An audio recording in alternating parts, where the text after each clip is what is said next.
रामपुर गांव में एक छोटा सा परिवार था। उस घर में राजवीर अपनी पत्नी सीमा और दो छोटे छोटे बच्चों के साथ रहता था। राजवीर मेहनत मजदूरी कर कर अपना गुजारा करता था। उसे मजदूरी बहुत ही कम मिलती थी। राजवीर बहुत ही गरीब था। उसके घर केवल एक ही टाइम भोजन बनता था। ठंड का मौसम भी आने वाला था।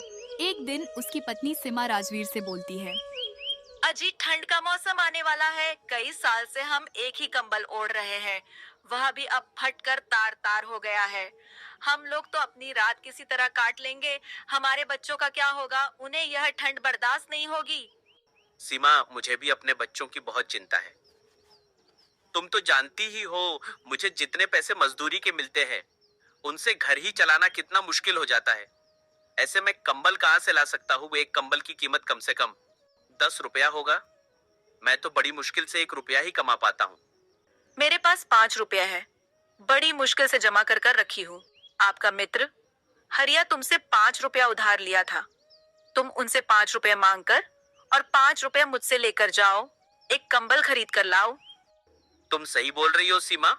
मैं अभी जाकर हरिया से 5 रुपए लेकर कंबल खरीद कर लाता हूँ। सीमा फिर अपने पति राजवीर को 5 रुपये देती है। राजवीर फिर अपने दोस्त हरिया के पास 5 रुपये मांगने जाता है। हरिया अपने घर के सामने बैठा हुआ था। राजवीर को देखकर हरिया राजवीर से बोलता है, अरे राजवीर भाई, आज मेरे घर कैसे आना हुआ? सब ठीक तो है ना? हाँ भैया, ऊपर वाले का शुक्र है। दरअसल मैं तुम्हारे घर उधार दिए हुए 5 रुपए मांगने आया हूँ। मुझे एक कंबल लाना है। ठंड भी आने वाली है। हम दोनों पति पत्नी किसी तरह रात काट लेंगे, पर हमारे बच्चे ठंड नहीं झेल पाएंगे। राजवीर भाई, तुम्हारी दुख मैं समझ सकता हूँ, लेकिन मेरी परिस्थिति कुछ सही नहीं है। इस समय एक भी रुपये नहीं है। तुम अपने 5 रुपए फिर कभी ले लेना। हरिया भाई, किसी तरह मेरे 5 रुपए लौटा दो। मेरे बच्चे कड़ाके के ठंड नहीं सह पाएंगे। राजवीर अपने 5 रुपये मांग ही रहा था, तभी हरिया की पत्नी आ जाती है। वह अपने पति से बोलती है, तुम राजवीर भाई के पैसे क्यों नहीं देते हो? बगैर कंबल के इनकी ठंड की रात कैसे कटेगी? राजवीर भाई, मेरे पास केवल यह 3 रुपए है। तुम यह 3 रुपए ले लो, बाकी के 2 रुपए तुम बाद में ले लेना। राजवीर फिर 8 रुपये लेकर कंबल खरीदने हरिया के घर से निकल जाता है। वह कंबल वाले की दुकान पर जाता है, जहाँ कोई भी कंबल 10 रुपये से कम के नहीं थे। अरे आओ भाई, कंबल खरीदने आए हो। मेरी दुकान पूरे शहर की सबसे अच्छी दुकान है और मेरे यहाँ कोई भी कंबल 10 रुपए से कम के मिलने वाले नहीं है। सेठ जी, मेरे पास केवल ये 8 रुपए है। आप मुझे कोई 10 रुपए के कम दामों में मिलने वाला कंबल दिखा दो। अरे भाई, 10 रुपए के नीचे एक भी कंबल नहीं है। हमारे यहाँ केवल और केवल 10 रुपए के ऊपर के कंबल मिलते हैं। सेठ जी, तो आप मुझे यह 10 रुपए वाला ही कंबल दे दो। बाकी के पैसे मैं 2-3 दिन बाद दे दूंगा। देखो भाई, हम ऐसे तुम्हें उधार नहीं देंगे। कौन पीछे पीछे मांगता फिरेगा? राजवीर फिर उदास मन से कंबल वाले की दुकान पर से निकल जाता है। वह अपने घर आ रहा था। वह मन ही मन सोचता है, कितनी हैरानी की बात है। मैं सारे दिन काम करता हूँ, उस पर भी घर में आराम करने के लिए एक भी साधन नहीं है। गर्मियों में गर्मी से परेशान रहते हैं और ठंड में ठंडी से परेशान रहता हूँ। ना ही कभी पेट भर खाना मिल पाता है। ऐसे जिंदगी से क्या फायदा जो मैं अपने बच्चों को सुख नहीं दे सकता। बेचारी सीमा घर से चलते समय कहा था, कंबल जरूर ले आना। अब मैं क्या जवाब दूंगा?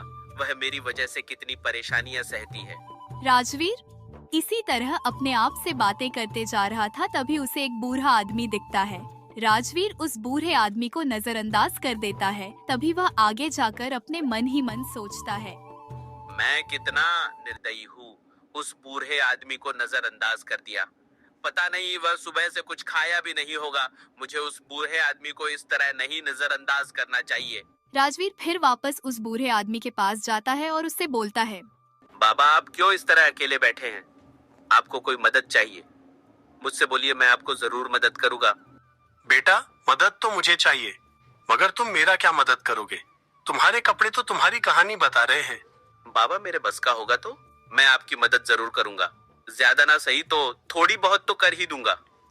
बेटा, मैं एक सूदखोर से ब्याज पर 7 रुपए उधार लिए थे, लेकिन मैं समय पर उसका पैसे नहीं दे पाया तो वह मेरा घर छीन लिया, मुझे बेघर कर दिया।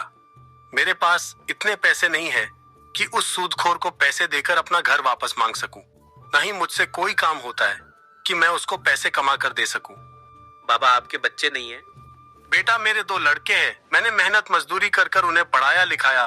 जब उनकी नौकरी लग गई तो मुझे छोड़कर वह शहर चले गए। वहां जाकर घर बसा लिया। एक दिन दोनों आए थे, मुझे मिलने नहीं, मेरी जमीन लेने।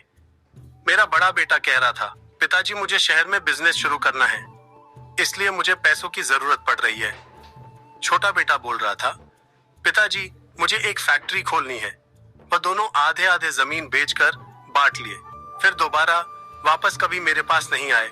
इतना कहकर वह बूढ़ा आदमी रोने लगा। राजवीर ने किसी तरह उन्हें चुप कराया। बाबा, मेरी पत्नी मेरा इंतजार कर रही होगी। मैंने आज उससे वादा किया था, आज मैं कंबल लेकर आऊंगा। मैं तो उसके लिए कंबल ना ला सका, इसलिए आप ये 7 रुपए ले लो। मेरे पास तो कंबल ना सही रहने के लिए, घर तो है, आपके पास वह भी नहीं है। बाबा, आप ये 7 रुपए उस सूदखोर को दे देना और अपना घर वापस ले लेना। राजवीर फिर 7 रुपये उस बूढ़े आदमी को दे देता है। बेटा, तुम बहुत नेक और अच्छे इंसान हो। तुम अपनी परेशानियों में डूबे हुए थे, तब भी तुम बिना किसी संकोच के मेरी मदद की। भगवान ऐसा बेटा सबको दे। बेटा, तुमको इसका फल जरूर मिलेगा। वह बूढ़ा आदमी राजवीर को बहुत दुआ देता है और वहां से चला जाता है। राजवीर को उस बूढ़े आदमी का मदद कर कर बहुत अच्छा लगा, लेकिन दूसरी ओर उसे दुख भी था। वह अपनी पत्नी के लिए कंबल ना ला सका, लेकिन उसे इस बात की तसल्ली भी थी, वह अपनी खुद की गरीबी के मारे वह नेक काम किया है। राजवीर फिर अपने घर आता है। तभी उसकी पत्नी राजवीर से बोलती है, मैं कब से तुम्हारा इंतजार कर रही हूँ। तुम्हारी राह देखते देखते मेरी आंखें दुख गईं। मन में अजीब अजीब ख्याल आ रहे थे। सीमा, तुम भी छोटी छोटी बातों पर चिंता करने लगती हो। तुम्हें तो पता ही है, जब आदमी घर से बाहर जाता है तो उसे थोड़ा बहुत टाइम तो लग ही जाता है। सीमा, मैं हरिया के पास गया था, मगर वह मुझे पैसे देने से इनकार कर दिया। किसी तरह उसकी पत्नी हमारी मजबूरी देखकर 3 रुपए ही दिए। क्या केवल 3 रुपए? तुम 5 रुपए क्यों नहीं लाए? जब उधार लेने आया था तब तो बड़ी बड़ी बातें कर रहा था। जब पैसे देने की बात आई तो आनाकानी करने लगा। अजी, वह सब छोड़ो, कंबल का क्या हुआ? तुम कंबल लाए? सीमा, मैं कंबल लाने गया था, मगर कोई भी कंबल 10 रुपए से कम के नहीं थे। मुझे मजबूरन सेठ के दुकान पर से वापस आना पड़ा। रास्ते में मैं जब आ रहा था तब मुझे एक बूढ़ा आदमी मिला था, जिसे 7 रुपए की जरूरत थी। उसे सूदखोर से अपने घर वापस लेने थे। मैं उसकी मजबूरी देखकर उसे 7 रुपए दे दिए। तुमने बहुत अच्छा किया जो उस बूढ़े आदमी को 7 रुपए दे दिए। मगर हम लोगों का क्या होगा? हम लोगों की ठंड की रात काटना बड़ा ही मुश्किल हो जाएगा। सीमा, ईश्वर ने चाहा तो हमारे कंबल का इंतजाम हो ही जाएगा। तुम अब खाना लगा दो, मुझे बहुत जोरों की भूख लगी है। अजी, मैंने आज 3 ही रोटी बनाई थी। 2 रोटियां तो हमारे बच्चे ही खा लिए। केवल 1 ही रोटी बची है, जिसे हम दोनों लोग आधे आधे खा लेते हैं। सीमा, ठीक है, तुम मुझे आधी रोटी ही दे दो और आधी तुम खा लो। राजवीर और सीमा फिर भोजन करने जाते हैं। तभी उनके दरवाजे पर एक गरीब बुढ़िया दरवाजे पर दस्तक देती है। दादी माँ, आप कौन है? आपको क्या चाहिए? मैं आपका क्या मदद कर सकता? बेटा, मुझे कोई मदद नहीं चाहिए। मुझे बहुत जोरों की भूख लगी है। मुझे कुछ खाने के लिए हो तो दे दो। दादी माँ, मैं तुम्हें क्या दे सकता हूँ? खाने को मेरे घर केवल 1 ही रोटी बची हुई है, जिसे हम दोनों पति पत्नी खाने जा रहे थे, लेकिन आप इसे खा लो, हम लोग पानी पीकर सो जाएंगे। राजवीर फिर अपनी खाने वाली रोटी उस बूढ़ी औरत को खाने के लिए दे देता है, जिसे खाकर वह बूढ़ी औरत अपना पेट भरती है। बेटा, बहुत बहुत धन्यवाद जो तुम मेरी मदद किए। तुम दोनों पति पत्नी बहुत ही नेक दिल और भले इंसान हो। भगवान तुम दोनों का भला जरूर करेगा। बेटा, मेरे पास तो देने के लिए कुछ भी नहीं है, सिवाय यह एक पतीला के अलावा। तुम इसे ले लो और तुम जो भी इस पतीले से मांगोगे तुम्हें वह मिल ही जाएगा। फिर वह गरीब औरत राजवीर और उसकी पत्नी को वह जादुई पतीला देती है और वहां से चली जाती है। राजवीर फिर उस पतीले को लेकर अपने घर के अंदर जाता है और उस पतीले से अपनी जरूरत की चीजें मांगता है। जादुई पतीले, मुझे खाने के लिए भोजन दो। राजवीर के इतना कहते ही उस जादुई पतीले से खाने के लिए भोजन आ जाता है। फिर वह दोनों पति पत्नी भर पेट भोजन करते हैं। इसी तरह दिन गुजर रहे थे। राजवीर और उसकी पत्नी सीमा इसी तरह खुशी रहने लगते हैं। अगर आपको यह कहानी अच्छी लगी तो वीडियो को लाइक और चैनल को सब्सक्राइब जरूर करें। सुरेश अपने माता पिता के साथ रहा करता था। सुरेश के पिता का नाम सुखिया था और माता का नाम गौरी था। सुरेश के पिता जो एक किसान थे, वह खेती बाड़ी का काम भी किया करते थे। सुरेश जो दिन भर अपने दोस्तों के साथ इधर उधर घूमा करता था। सुरेश, चलो हम बाहर घूमने चलते हैं, बहुत दिन हो गया। पहाड़ों वाले जंगल की ओर नहीं गए। मोहन, मेरे प्रिय मित्र, क्यों नहीं, चलो हम चलते हैं। तुम यही रुको, मैं अभी पिताजी से पूछ कर आता हूँ। सुरेश फिर अपने पिता के पास आता है और उनसे बोलता है, पिताजी, वह मेरा मित्र है ना मोहन। मैं उसके साथ पहाड़ों वाली जंगल घूमने जा रहा हूँ। मैं जल्द ही घर चला आऊंगा। अरे कहीं नहीं जाना है, मैं तुम्हें पहाड़ों वाले जंगल जाने की अनुमति नहीं दे सकता। पिताजी, क्यों नहीं, मैं कुछ ही समय में तो फिर वापस चला आऊंगा। नहीं सुरेश, मैंने बोला ना कि तुम कहीं नहीं जाओगे। जाकर कह दो अपने मित्र मोहन से पहाड़ों वाले जंगल नहीं जाना है। सुरेश फिर अपने घर से बाहर आता है और अपने पिता की कही गई बातों को अपने मित्र से कहता है। मोहन, मेरे पिताजी मुझे पहाड़ों वाले जंगल जाने की अनुमति नहीं दे रहे हैं। लगता है हम पहाड़ों वाले जंगल नहीं जा पाएंगे। कोई बात नहीं, हम कल चलेंगे। तुम अपने पिता से मत पूछना, हम चोरी से चलेंगे। शाम होते होते हम फिर अपने घरों को वापस लौट आएंगे। सुरेश का मित्र मोहन फिर अपने घर को लौट जाता है। अगली सुबह मोहन अपने दोस्त सुरेश के पास जाता है, जो उसका लंबे समय से इंतजार कर रहा था। सुरेश, मैं अपने पिताजी को अपने बारे में बिना बताए आया हूँ। मोहन, मैं भी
जंगल में जो लोग हमें मना कर रहे हैं। सुरेश, तुम लोगों की बातों में मत ध्यान दो, उनका तो काम है कहना। चलो हम आगे चलते हैं, बस कुछ ही दूर बचा है पहाड़ों वाला जंगल। चलते चलते वह दोनों मित्र पहाड़ों वाले जंगल में पहुंच जाते हैं, जहां पर एक बहुत बड़ा गुफा का द्वार था, जिसमें एक डरावनी वाली आवाज आ रही थी। मोहन, इसमें क्या हो सकता है? मुझे तो बहुत डर लग रहा है। सुरेश, तुम डरो मत, मैं हूं ना, तुम्हें कुछ नहीं होगा।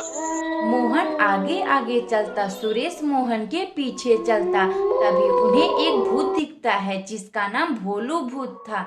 वह दोनों भूत को देखकर डर जाते हैं। अरे मोहन, मुझे तो बहुत डर लग रहा है। डरो मत, मैं कुछ नहीं करूंगा। तुम दोनों मेरा एक काम करो, तभी मैं तुम्हें यहाँ से जाने दूंगा। भोलू भूत जी, कैसी बात? आप क्या कहना चाहते हैं? जंगल के बाहर एक किस्म का लकड़ी पाया जाता है, उसे लाकर मुझे दे दो, मैं फिर से इंसान बन जाऊंगा। ठीक है, हम वह लकड़ी लेने जा रहे हैं। अगर तुम मुझे लकड़ी लाकर मुझे दे दोगे तो मैं तुम्हें घर जाने दूंगा। मोहन और सुरेश लकड़ी लाने निकल जाते हैं। जाते जाते उन्हें एक आदमी मिलता है, जो उन लोगों से बोलता है। तुम दोनों कहाँ जा रहे हो? हम दोनों दोस्त एक किस्म का लकड़ी लाने जा रहे हैं, जो भोलू भूत ने मांगी है।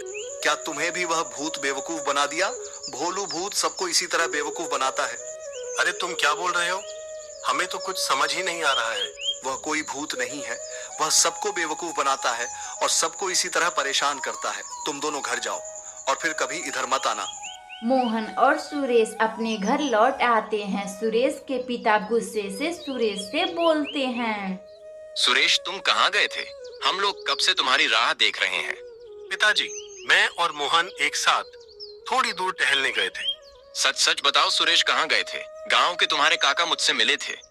उन्होंने तुम्हें पहाड़ों वाले जंगल की ओर जाते हुए देखे हैं। पिताजी, मुझे माफ कर दे। अब मैं कभी भी पहाड़ों वाले जंगल नहीं जाऊंगा। सुरेश फिर अपने पिता को पूरी बात बताता है और वह अपने पिता से गलती की माफी मांग लेता है। सुरेश के पिता उसे माफ कर देते हैं और वह छोटा सा परिवार इसी तरह खुशी खुशी रहने लगता है। अगर आपको यह कहानी अच्छी लगे तो वीडियो को लाइक करें और चैनल को सब्सक्राइब करें और बेल आइकन को दबाना ना भूलें। हमें कमेंट बॉक्स में बताएं कि हमारी कहानी आप लोग। मदनपुर गांव में हरिया किसान अपनी पत्नी कुसुम के साथ रहता था। उन दोनों का एक बेटा था जिसका नाम मोहन था। मोहन बड़े से शहर में MBA करके एक बड़े से ऑफिस में काम करता। वहीं मोहन के पिता हरिया जो खेत में काम किया करते थे। एक दिन हरिया किसान अपने खेतों में से काम कर वह अपने घर आ रहा था।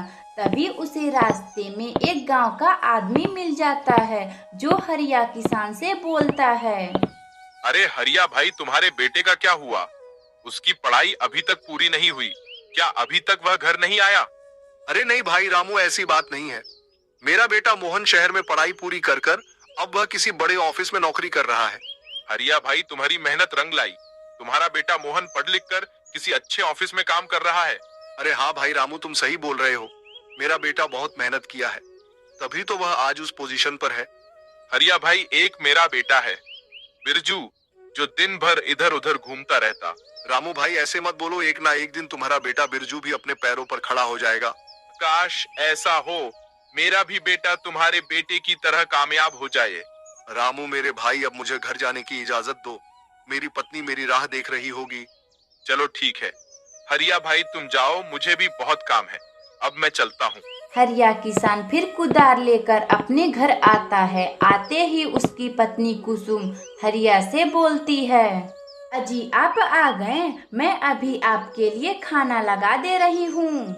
अरे भाग्यवान, आज मुझे रामू मिला था जो हमारे बेटे की बहुत बड़ाइयाँ कर रहा था। अजी आप मेरी दिल की बात दूसरों से सुन गए। मेरा बेटा बहुत मेहनत किया है, तब जाके उसका शहर में एक बड़े से ऑफिस में नौकरी लगा है। अरे हाँ भाग्यवान, तुम सही बोल रही हो। हमारा बेटा बहुत होनहार है। भगवान ऐसा बेटा सबको दे।